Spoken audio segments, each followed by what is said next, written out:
Rádio Rio de Janeiro, a emissora da Fraternidade, passa a apresentar Luz na Penumbra, programa que leva ao seu coração a mensagem da doutrina espírita.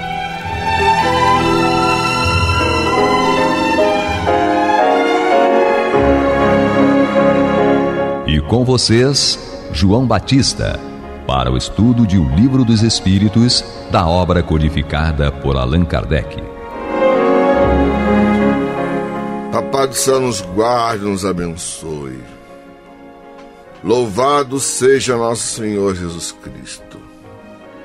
E que possamos fazer do tempo esta dádiva que a todos nós é dada de maneira igual, um recurso a mais, para que consigamos aqueles valores espirituais que nos levarão à verdadeira felicidade.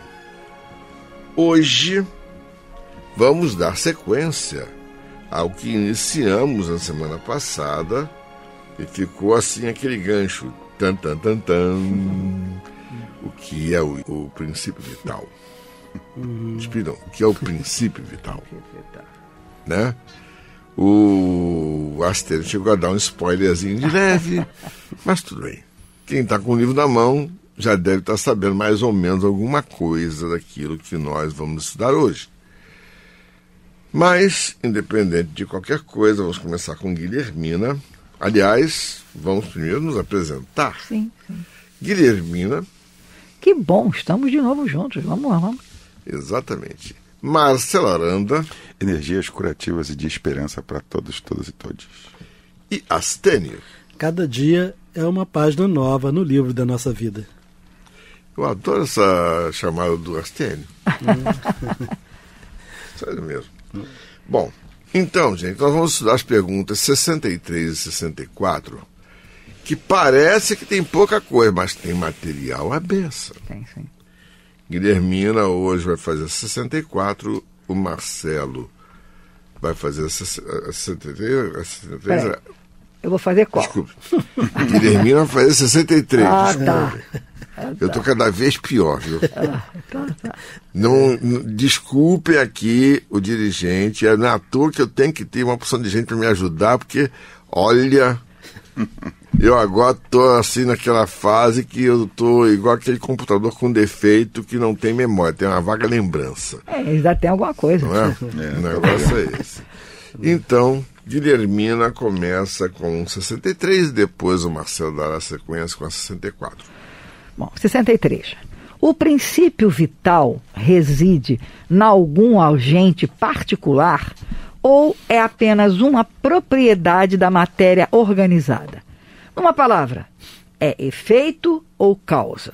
Veja bem, ele coloca, já vimos no programa anterior, ele está perguntando muito objetivamente se o princípio vital, porque na pergunta anterior está na causa da animalização, etc. Então, ele vai direto ao assunto. Tá, o princípio vital, então, ele reside em algum agente particular ou é apenas uma propriedade da matéria organizada? Ele é causa ou é efeito? Bem objetivo. E a resposta dos espíritos também é igualmente muito objetiva. Uma coisa é outra, ou seja, é efeito e causa. A vida é um efeito produzido pela ação de um agente sobre a matéria. Esse agente, sem a matéria, não é a vida. Do mesmo modo que a matéria não pode viver sem esse agente. Ele dá a vida a todos os seres que o absorvem e o assimilam. Ou seja, um princípio vital, ele é e é. Ele é uma coisa e é a outra. Ele é efeito e é causa. E é bem interessante, vamos repetir. A vida é um efeito produzido pela ação de um agente sobre a matéria. Temos a matéria quieta, sossegada lá. Aí vem um agente que faz uma ação sobre aquela matéria que estava lá quieta, sossegada. Muito bem. Este agente pode vir muito animado, só que sem a matéria não é vida. Por outro lado, a matéria não pode viver sem esse agente. São interdependentes. Se não, é só interdependência. A palavra Nós exata falamos é semana essa. passada, Exatamente. você pode ficar sem comida dias e dias. Sem água. Sem água alguns dias. Sem ar. Sem ar alguns minutos. E sem princípio vital. Adeus! Aí não tem Você como. vai virar matéria inerte. E essa matéria inerte, por sua vez, sendo matéria orgânica, também tem prazo de validade. Ela vai se decompor em outros componentes. A famosa decomposição da matéria. Então, e aí tudo retorna. E aí tudo retorna. E o problema Não é à toa. O problema é que antes dela se decompor, a gente já sente os efeitos Exato. O mais Ela importante se é o deteriorando. seguinte: depois que nós desencarnarmos, nossos corpos vão virar um excelente adubo. Tu és pó e aos pó retornarás. Não é à toa que mangueira de cemitério dá cada manga deliciosa. O pessoal vai dizer assim: ai meu Deus, isso que coisa mórbida, João. Não é não. Não é uma coisa mórbida, não. Todos os seres vivos se decompõem para alimentar outros novos seres vivos. É necessário, é importante. Tudo nasce e perde, tudo se transforma. Exatamente. No fundo, quase tudo que a gente come, o pessoal usa adubo para poder... Também. Exato. E ninguém Então, pergunta o que tem naquele adubo, minhoca né? lá, né? Não, e Ninguém quanto quer... mais usar, melhor, né? Porque chega de veneno na nossa Pois comida, né? Pois é, o adubo Tem orgânico... gente que gosta de botar veneno, mas a gente o melhor adubo não tê-los. orgânico é sensacional. É aquilo que é o que se modifica na natureza. E a última frase dessa pergunta, da 63, só para fechar, que ele diz o seguinte: ele, o princípio vital, dá a vida a todos os seres que o absorvem e assimilam. Ou seja, nem todos os seres o absorvem e assimilam. Esse detalhe é importante. Vamos tocar. É interessante que aí já é um spoiler Exato. para o que no futuro a humanidade viria a descobrir. Exatamente. Que são aqueles seres vivos que só vivem a partir do momento que entram em contato com outros seres vivos, explorando o seu princípio vital. O negócio é esse. Mas isso nem agora não. Fantástico. Pá, não pula. Não pula, senão vai dar confusão na cabeça. Isso no futuro. Queria completar aqui com o livro Filosofia Espírita, volume 2 do Miramês.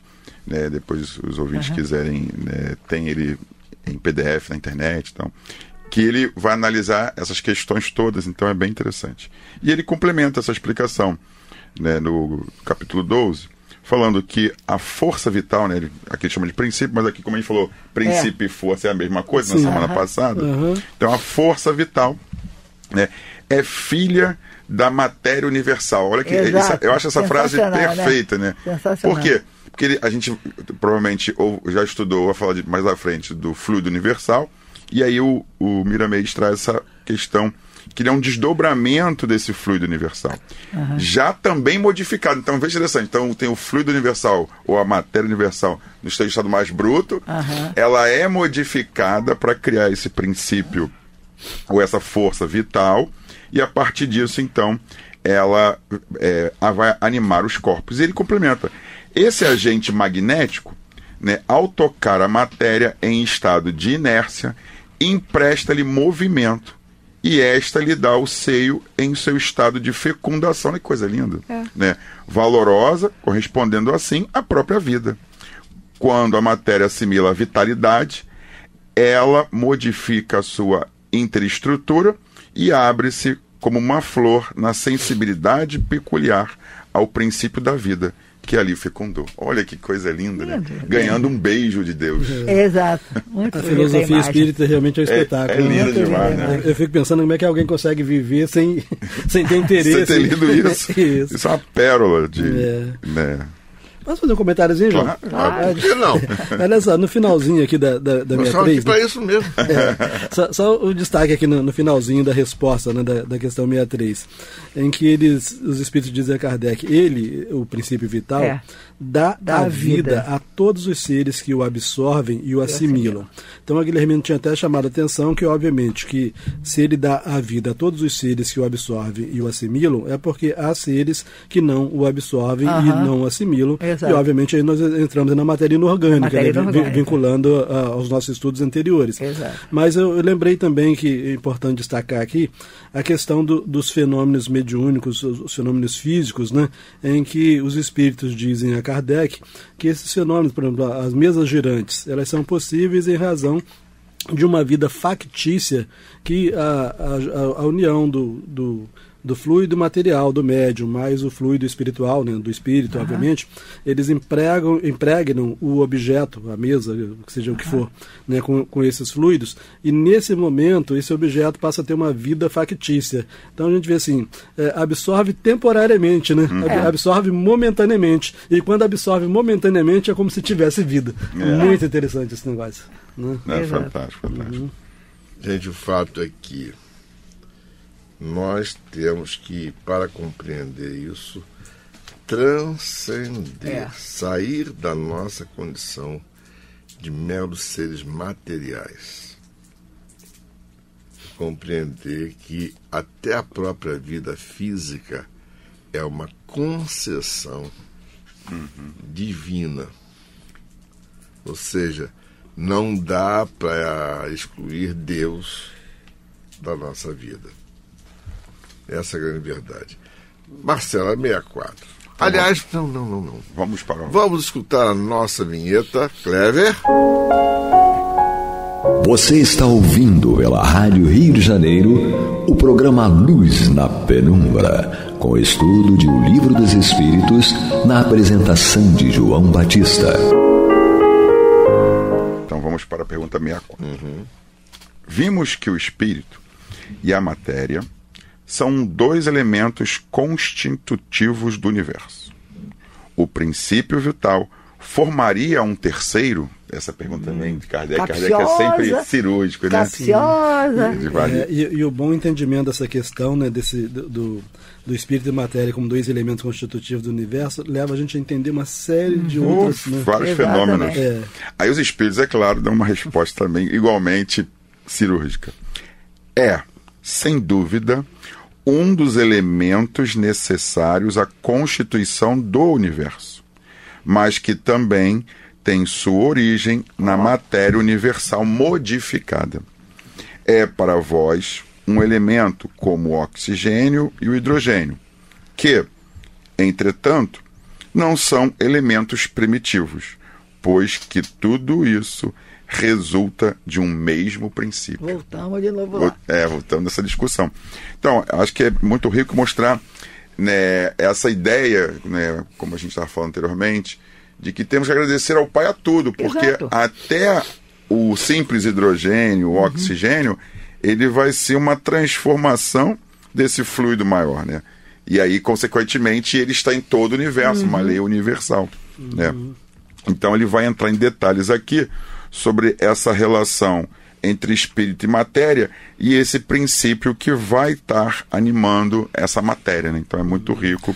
Marcelo, só aproveitando os seus dotes científicos aí, pergunta difícil. Quando o Kardec coloca na própria pergunta, né, vimos que o espírito e a matéria são dois elementos constitutivos do universo, o que a gente pode entender por elemento? Olha, eu acho que aqui o Kardec, pensando na ciência do tempo dele, da né? época, que eu não posso trazer para o dia de hoje, que hoje em dia tem questão quântica. Já temos outros conhecimentos. Então, quem está nos ouvindo, às vezes, né, conhece um pouco. A gente está falando daquela ciência da de época. 1800 e tanto. Né? Provavelmente naquele momento, eles entendiam esses elementos da vida, né, tentando fazer essa distinção entre o que seria um elemento só da Terra, né? Porque ainda os estudos sobre o universo, as estrelas, não eram estudos muito profundos, né? Existiam várias pessoas se dedicadas a isso, mas não... Havia diversas teorias sobre a origem da vida. Então havia essas, como ele falou, né? Eu ia falar isso. Essas diversas teorias, né? Existia o início dos estudos da química, né? Então, quer dizer, acho que todos esses componentes daquele momento faziam ele pensar como elementos, né? Então, será que como ele... Aí você veja que os espíritos são bem interessantes, né? Parece que estão percebendo o desdobramento da pergunta do Kardec e usa o exemplo que seria o que provavelmente o Kardec estava pensando, né? Sobre hidrogênio, oxigênio, porque ele fez a pergunta escritinha, mas tem um pensamento por trás da pergunta. Porque aí ele está considerando o oxigênio e hidrogênio como elementos. Isso. Exatamente. Exatamente, para poder facilitar o entendimento do Kardec e das pessoas. Porque provavelmente o Kardec estava se perguntando, caramba, será que a matéria ela é um elemento tipo hidrogênio e oxigênio? Por que ele cita hidrogênio e oxigênio, né? Isso também é muito interessante, porque foi uma das primeiras grandes comprovações feitas por Lavoisier. Porque até então não se sabia como é que a água era formada. Então veja como os espíritos são tão caridosos com a gente, que escolhem um exemplo que provavelmente Kardec já tinha lido Lavoisier várias vezes, já tinha visto o experimento dele, ou até reproduzido, porque em 13 não era uma coisa muito difícil de fazer, e aí então ficava fácil pro Kardec. Né? Para ficar claro. Aí vai ficar claro. Então o hidrogênio e o oxigênio vai formar uma outra coisa. Eu até brinco às vezes que os espíritos faltaram só dizer da água, né? Mas eu acho que era tão lógico para Kardec esse raciocínio que não precisava falar da água. Considerando que Lavoisier desencarnou em 1794, ou seja, 10 anos antes de Kardec reencarnar, o que aconteceu? Para Kardec, ou para os contemporâneos de Kardec, Lavoisier teria o mesmo peso de Max Planck e dos estudiosos da teoria quântica. Para eles na época. Atuais. Isso mesmo. Então, nós entendemos a teoria quântica? Quem é que entende? Bem difícil. É uma coisa que o pessoal faz mais perguntas do que explicações. Da mesma maneira, o conhecimento da química, da biologia e da física ainda estavam em rudimentos. A física veio primeiro, no século XVII e XVIII, junto com a astrofísica de Isaac Newton e com as leis da mecânica celeste. Depois veio a química, no século XVIII, e a biologia começou, digamos assim, a se desenvolver no século XIX, e que pode-se dizer, digamos assim, foi o início do trabalho dos grandes cientistas a respeito da asepsia, da antisepsia, das técnicas cirúrgicas, da descoberta dos agentes causais de diversas infecções. Ou seja, tudo isso é do período da época de Kardec. Agora, nada teria sido conseguido sem que houvesse os conhecimentos da física e da química que os antecederam. Não haveria como. E na época a ciência efervescia, né? Não, o mais importante, os cientistas tinham que trabalhar fundamentalmente com linhas de raciocínio. Tá? A física deu um salto depois do desencarne de Kardec, que Becquerel descobriu a radioatividade em 1883. O rádium, o elemento que, isolado da Pest Blenda, era o mais radioativo e que brilhava inclusive na escuridão, que foi descoberto e isolado pelo casal Curie, foi já em 1895. Vejam bem, gente, esse pessoal trabalhou com um elemento radioativo sem proteção nenhuma. Não é à toa que Madame Curie desencarnou vítima de uma leucemia. Claro. Tá? Esse pessoal, eu considero o seguinte, assim, eles são precursores que deram a vida pelo conhecimento. Literalmente. Já a vida física pelo conhecimento. Literalmente. Da mesma maneira, como muita gente deu a vida pelo conhecimento na luta contra a primeira pandemia com a qual eu lidei, que foi a pandemia do HIV. Foi a pandemia da nossa geração. A pandemia começou em 1980 e nós começamos a aprender a respeito sem ter nem como saber como se proteger. Como é que aquilo ali é transmitido? Transmitido através do ar? Que tipo de proteção nós tínhamos que ter? Sabe? Da mesma maneira como muita gente também deu a própria vida durante a pandemia da Covid. Trabalhando exatamente com os enfermos. Só voltando aqui, o tempo da gente já está finalizando, né? Mas voltando aqui na questão 64, em que eu achei importante assim, ressaltar o aspecto filosófico disso aqui, né? A gente está tratando mais da ciência, mas o aspecto filosófico.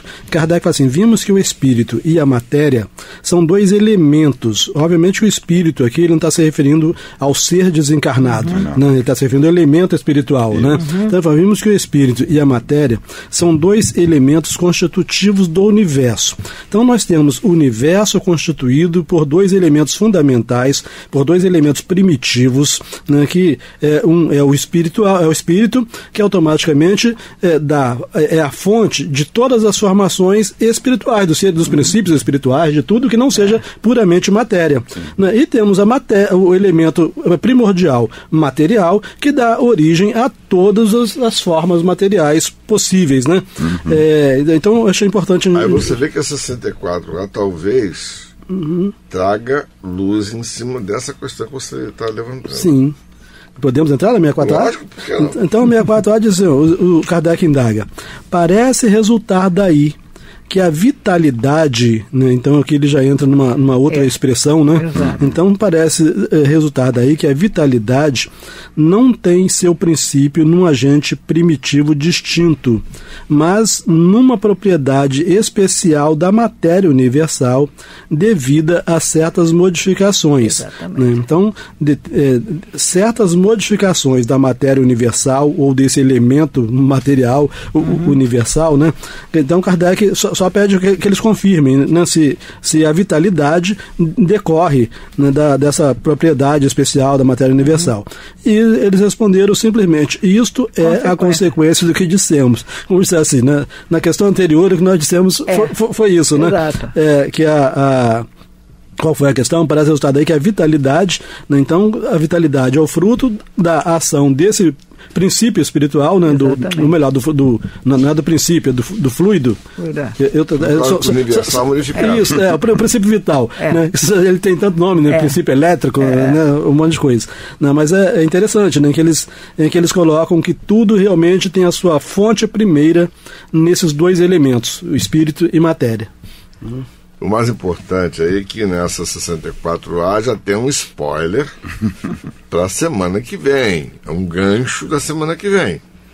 Sim. Então vamos estudar as perguntas a partir da 65. Isso. E só para também deixar um outro gancho, uma curiosidade nos que nos escutam, que a pergunta de Kardec, quando ele fala da vitalidade, provavelmente ele estava fazendo uma relação com o vitalismo, que era um debate científico também muito quente na época. Né, que exige gente contra, gente a favor. Tá. Então, isso é importante também lembrar desse contexto. Vitalidade não tem seu princípio na gente. Por que você que gosta disso? Por que Kardec perguntou isso? É porque na época existia esse debate do vitalismo. Só que ele não usou a expressão vitalismo para o leitor não confundir com o debate científico. Aí ele chama de vitalidade. Quem trouxe a noção de vitalismo para o Ocidente foi Hahnemann, que foi o pai da homeopatia. Aí é uma outra história. Não à toa, inclusive, na pergunta 70, que nós vamos estudar no mês que vem. Isso aqui é spoiler, o resto é conversa. No mês que vem nós vamos estudar, e eu vou mostrar para vocês um dos parágrafos do órgão da arte de curar, de Hahnemann, e a pergunta número 70 do Livro dos Espíritos. Você chega com o seguinte: quem respondeu essa pergunta foi o Hahnemann, que desencarnou em 1853. Ele tinha desencarnado, aí veio dar a mãozinha aqui. Deixa eu dar uma ajudada aqui. Espírito superior, né? Então, meus irmãos, vamos refletir a respeito disso. Que Papai do Céu nos guarde, nos abençoe. Que louvado seja nosso Senhor Jesus Cristo, e que possamos fazer do tempo essa dádiva que a todos nós é dada de maneira igual, um recurso a mais para que a nossa caminhada seja cada dia mais firme e consistente na conquista dos valores espirituais que nos levarão à verdadeira felicidade. Graças a Deus. Graças a Deus. Você está ouvindo o programa Luz na Penumbra.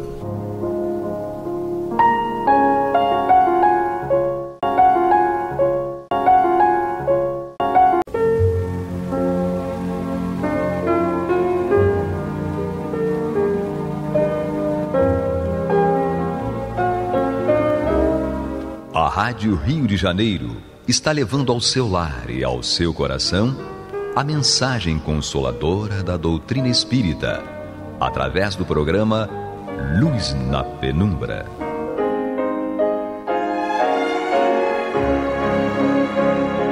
E com vocês, Antônio de Pádua Barbosa, para comentar o Evangelho segundo o Espiritismo, da obra codificada por Allan Kardec. Muito boa noite, meus amigos.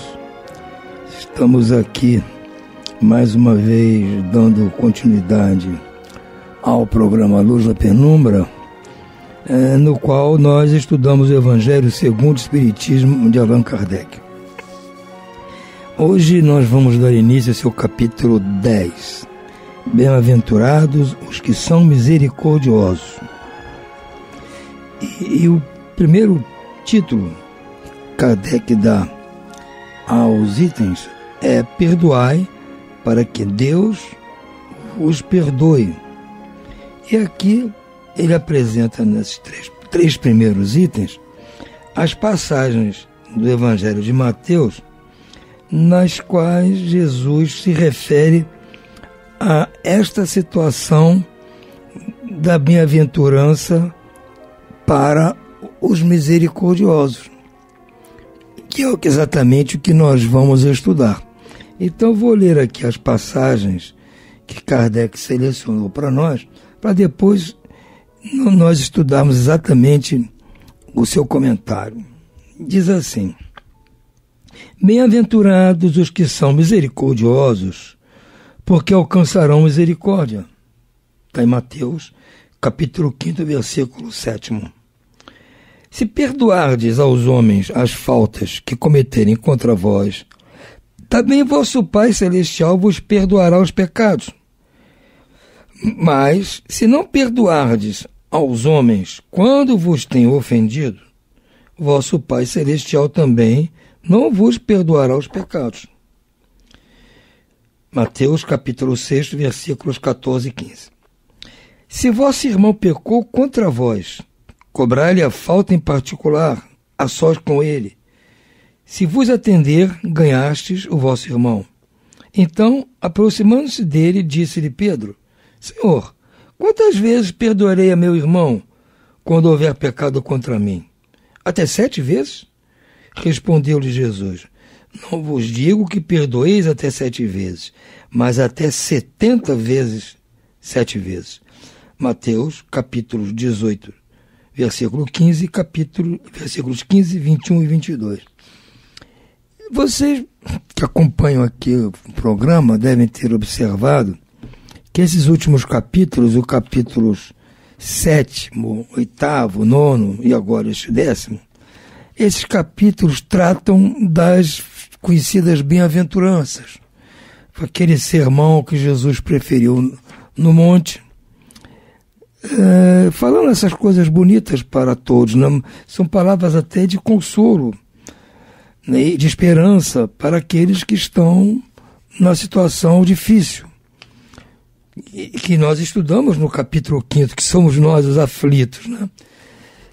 Diz que nós, os aflitos, seríamos bem-aventurados porque seríamos consolados.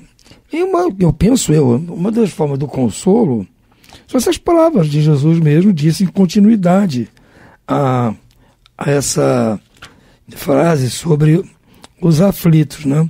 Então aqui Kardec não selecionou todas as bem-aventuranças, selecionou algumas para que fosse objeto do nosso estudo. Ele começa aqui no capítulo 7º, falando: bem-aventurados os pobres de espírito. Ou seja, as pessoas que fazem a coisa assim, sem caso pensado, não faz com malícia, faz com simplicidade, não está pensando em fazer uma coisa aqui já objetivando que vai fazer aquilo lá mais tarde. Isso, pessoas que são humildes, simples. Então essas pessoas ele considera bem-aventurados, porque já estão no caminho de ir para o reino dos céus por essa qualidade da humildade, da simplicidade. E para eles, Jesus promete o quê? Bem-aventurados os pobres de espírito, porque deles é o reino dos céus. Ou seja, aqueles que são humildes, pobres de espírito, terão para si o reino dos céus. É um grande presente, um troféu. Final de campeonato, você venceu essa luta contra o orgulho e tal, é humilde, pá, vai ganhar de presente essa taça, o que é ser dono do reino dos céus. Bom, ele continua aqui no capítulo seguinte, que é o capítulo 8º, com outra bem-aventurança. Bem-aventurados os que têm puro o coração. Inclusive, trata aqui de nos dizer que, se quisermos ir para o reino dos céus, teríamos que ter o coração puro, como das criancinhas, ou seja, o coração sem malícia, sem impureza, fazer as coisas livremente, sem estar com aquela preocupação do pé atrás contra os outros, sem malícia nenhuma.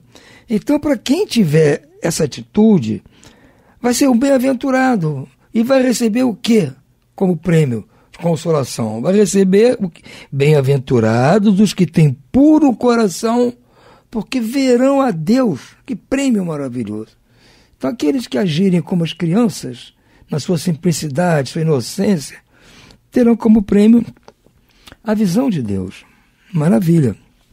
Já na outra bem-aventurança, que está aqui do capítulo 9, o último que nós estudamos, diz assim: bem-aventurados os que são mansos, porque possuirão a terra. Bem-aventurados os pacíficos, porque serão chamados filhos de Deus. Da mesma maneira, ou seja, aqueles que atingirem essa qualidade, né, essa virtude da mansuetude, vão possuir a terra. E os que atingirem a qualidade de serem pacíficos, de promoverem a paz, serão chamados filhos de Deus. Ou seja, para todas essas pessoas que atingirem essas qualidades, eles vão receber um prêmio. Jesus promete aqui para nós. Agora, a gente espera então que aqui, o capítulo 10 vai estudar a outra bem-aventurança, que é: bem-aventurados os que são misericordiosos. Então, aqueles que tiverem misericórdia para com o próximo, perdoarem as ofensas, forem indulgentes, aceitar as coisas sem tentar revidar, perdoar todos que lhe ofenderem, vão receber o quê? Vai ter um prêmio. Não há um prêmio específico. O que Jesus diz: bem-aventurados os que são misericordiosos, porque eles alcançarão misericórdia. Ora, poxa, quer dizer, a pessoa fez um esforço grande para se tornar um misericordioso, alguém que perdoa todas as faltas, como diz ele aqui, não 7 vezes, mas perdoar 70 vezes 7 vezes. Consegui chegar nisso. Me ofendem, eu não ligo, dou outra face que me agridem. Então, o troféu que eu vou receber é que eu também vou receber misericórdia. Tem alguma coisa aqui diferente. Tem alguma coisa diferente. Mas por que é diferente? Porque eu penso que neste processo de atingir todas essas virtudes que nós elencamos antes, a simplicidade, humildade, mansuetude, etc., nós vamos praticando isso e vamos amealhando os lucros, os dividendos dessas ações boas.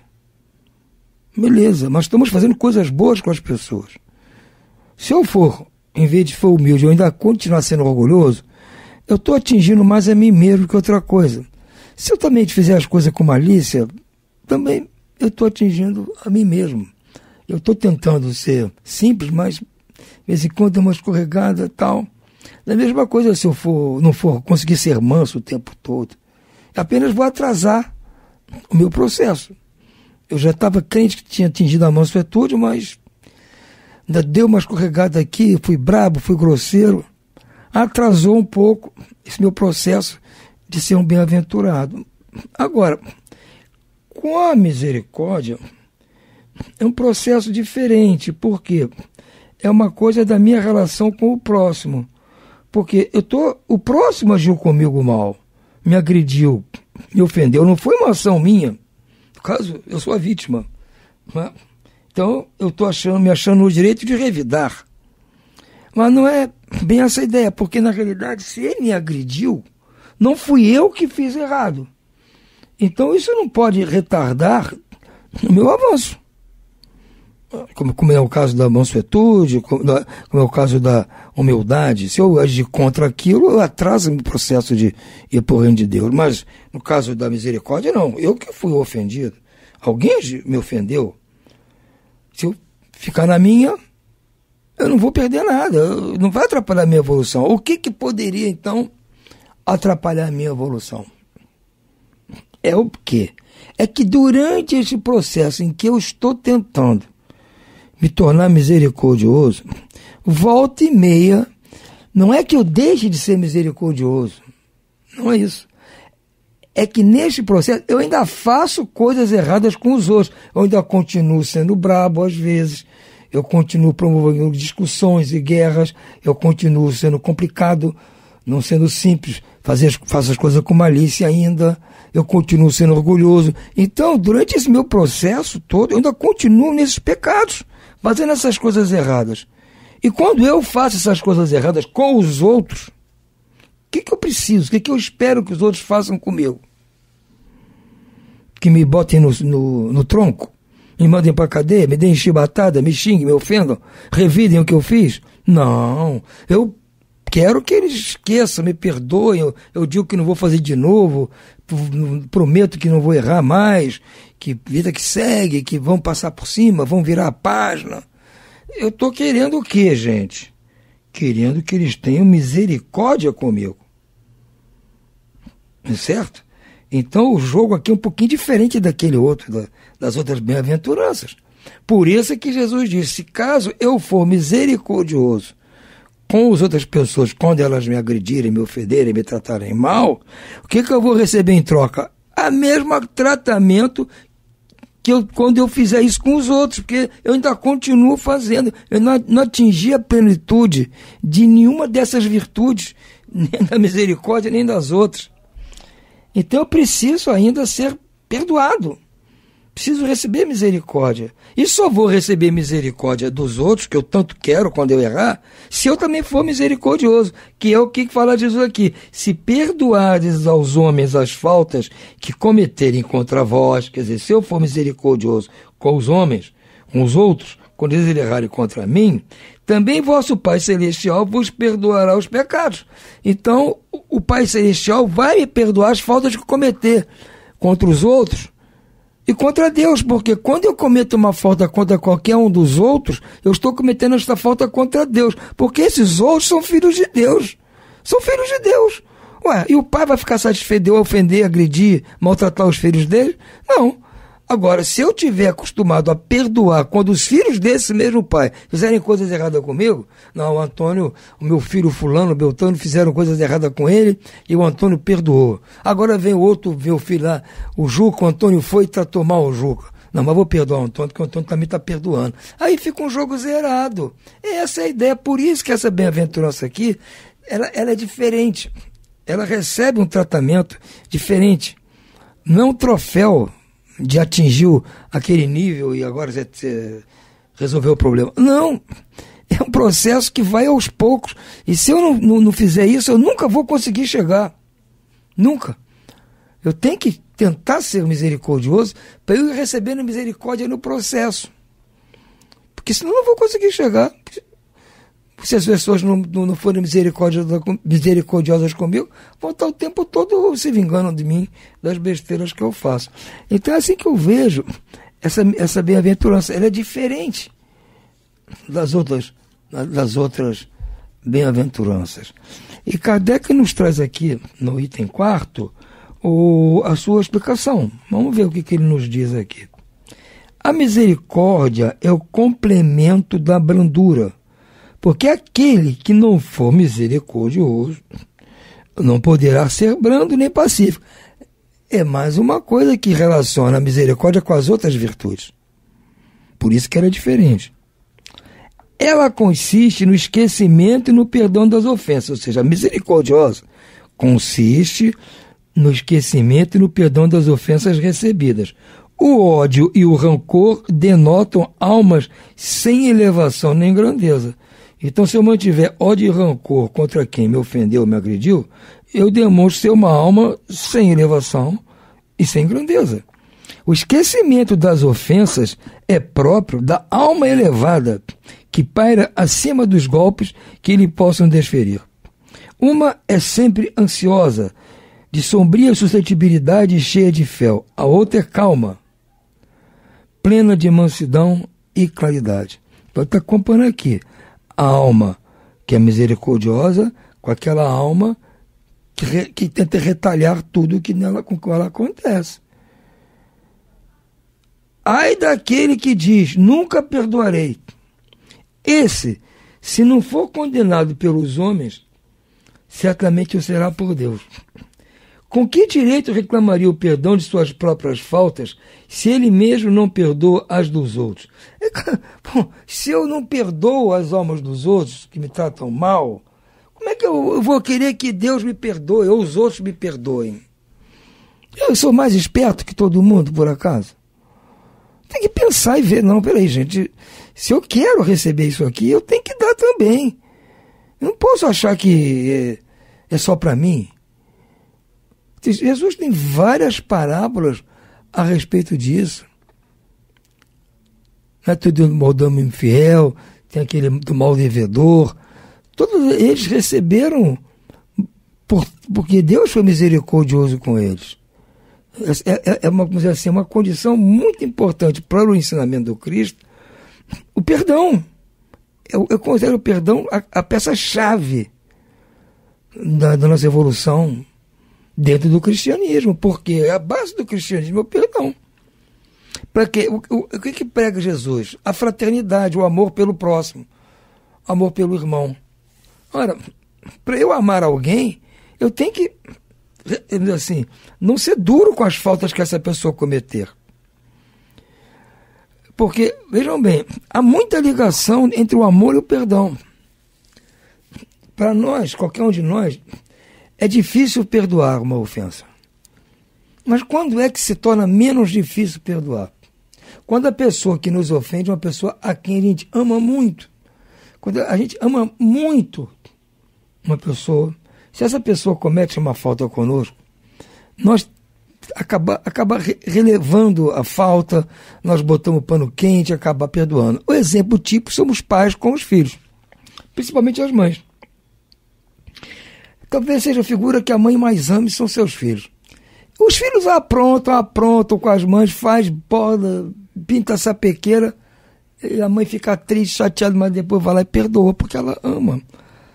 O amor cobre 1 milhão de pecados e cobre 1 milhão de ofensas. Então, a mãe suplanta as ofensas que ela recebe do filho, porque o amor pelo filho é tão grande que suplanta tudo. Então, quando você consegue perdoar uma pessoa, mesmo que você não tenha vínculo de amor com ela, nenhuma ligação especial, você está iniciando isso. Porque você demonstrou um amor, mesmo até que você não tenha percebido. Você perdoou alguém, até que você não conhece muito bem e tal. Mas, deixa pra lá. Você está demonstrando o amor de Cristo. Um amor sincero, amor que não exige nada em troca. Por isso que há essa relação do amor com o perdão. Assim como nós temos a tendência a perdoar muito mais facilmente a quem nós amamos, da mesma maneira, quando nós conseguimos perdoar alguém, é porque também nós demonstramos o amor por essa pessoa. Então, há uma ligação muito grande entre o amor e o perdão. Eles estão imiscuídos. Um facilita o outro. Quando eu amo muito uma pessoa, eu perdoo com facilidade. Quando eu perdoo as pessoas com facilidade, é porque eu estou começando a estabelecer uma relação de amor com essa pessoa, de grande amizade, um afeto muito grande. Então, nós temos que prestar atenção que, já que o amor é a base de tudo que há no universo, para atingirmos o amor, temos que passar pelo perdão. Por isso que eu digo, o perdão é a peça-chave da nossa evolução moral e espiritual. É um esforço muito grande. Quebra o orgulho, como diz aqui. Ninguém consegue ser brando e pacífico se não tiver misericórdia. Como é que eu vou ser misericordioso, ser o brabo? violento, beligerante. Não tem como. É um contraponto, não há sintonia. Segue aqui então. Jesus nos ensina que a misericórdia não deve ter limite, quando diz que cada um perdoe ao seu irmão, não 7 vezes, mas 70 vezes 7 vezes. Há, porém, 2 maneiras bem diferentes de perdoar. Uma é grande, nobre, verdadeiramente generosa. E a segunda, sem segunda intenção, que evita com delicadeza ferir o amor próprio do adversário, ainda que a este caiba inteiramente a culpa. A segunda é quando o ofendido ou aquele que assim se julga impõe ao outro condições humilhantes, que lhe faz sentir o peso de um perdão que irrita em vez de acalmar. E se estende a mão ao ofensor, não o faz com benevolência, mas com ostentação, a fim de poder dizer a todo mundo: vede como sou generoso.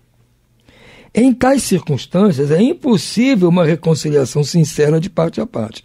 Não há aí generosidade, mas apenas uma forma de satisfazer o orgulho. Em toda contenda, aquele que se mostra mais conciliador, que prova mais desinteresse, caridade e verdadeira grandeza de alma, conquistará sempre a simpatia das pessoas imparciais. Então, isso, tem que fazer o perdoar, mas não você fazer alarde, exigir contrapartida, dizer, viu, eu perdoei você, hein? Você perdoa, não precisa fazer alarde, ninguém precisa saber. Às vezes, nem o próprio, o ofensor, precisa saber que o senhor perdoou. Porque ele se sentiria talvez humilhado em reconhecer que te ofendeu muito e que precisou do seu perdão. Então, tem que ser discreto. É saber que alguém vir tomar conhecimento, paciência, mas nós temos que agir com discrição.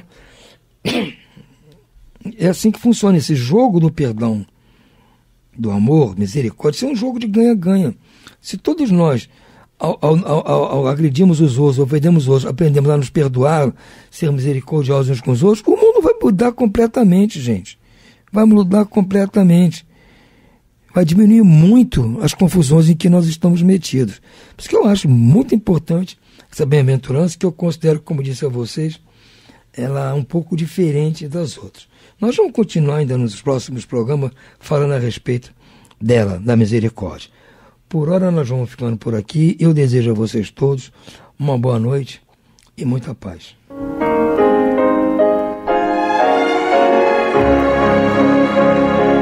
E vamos ouvir agora a prece de encerramento de nosso programa, na voz de Geraldo de Aquino. Jesus, dá-nos coragem para a luta, piedade para os insultos e misericórdia para as injustiças e ingratidões. Limpa nossa alma de inveja e ambições mesquinhas, de ódio e de vingança o nosso caminho. E que dentro em pouco, ao recolher-nos de novo ao calor do nosso leito, para que o sono nos dê a paz e o esquecimento das tristezas humanas, possamos sentir, Senhor, no mais íntimo de nosso ser, a doçura indefinível do Teu amor e a grandeza incomparável da Tua divina presença. Que assim seja.